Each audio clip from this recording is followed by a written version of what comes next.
historiquement, mon synthé préféré, c'est le CS80, ce qui est une réponse un peu banale, j'en conviens, mais quand on a entendu la BO de Blade Runner la première fois, je pense on a tous ce son en tête, cette densité incroyable de texture et cette expression fabuleuse de ce synthé.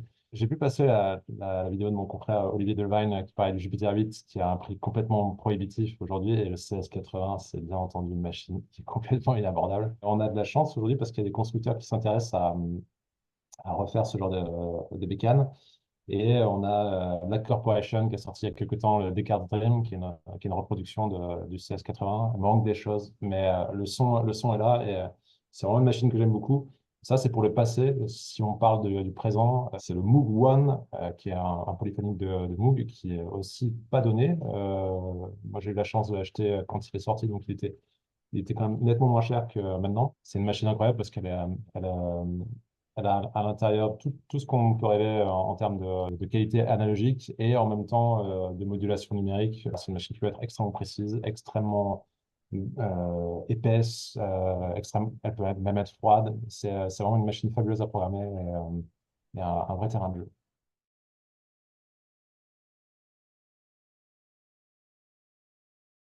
Pour le CS80, ouais, il y a le Blade Runner évidemment. On a eu l'opportunité d'écouter le CS80 dans bien des BO et notamment dans le dernier Blade Runner de Denis Villeneuve où Hans Zimmer a bossé avec Benjamin Wallfisch et bon, ils n'ont pas eu des conditions extrêmement calmes pour bosser parce qu'ils ont dû reprendre le travail du regretté Johan Johansson sur le fil. Mais on a redécouvert toutes ces sonorités, toute cette puissance d'expression de ces synthés-là.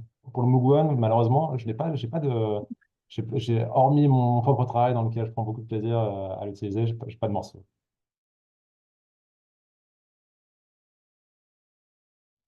C'est pas vraiment une anecdote, mais c'est plutôt sur le process de travail. Ce qui est hyper agréable, c'est qu'on a trois synthés en un, donc on peut vraiment avoir sous les doigts une basse, une rythmique et un lead ou un pad, je ne sais quoi. Et du coup, extrêmement agréable de travailler à une prépa quand on a des idées thématiques et qu'on veut les mettre en œuvre, notamment sur la série Mission, sur laquelle j'ai œuvré pendant 3 saisons. C'était vraiment super d'avoir sous les doigts tout l'univers à disposition en quelques minutes d'épure. On arrive très rapidement à se donner une idée de là où on peut aller. C'est un synthé qui est du coup hyper autonome en fait. Il n'a pas besoin de beaucoup de copains autour de lui pour faire le travail. Et puis il a ce son. C'est c'est quand même quelque chose.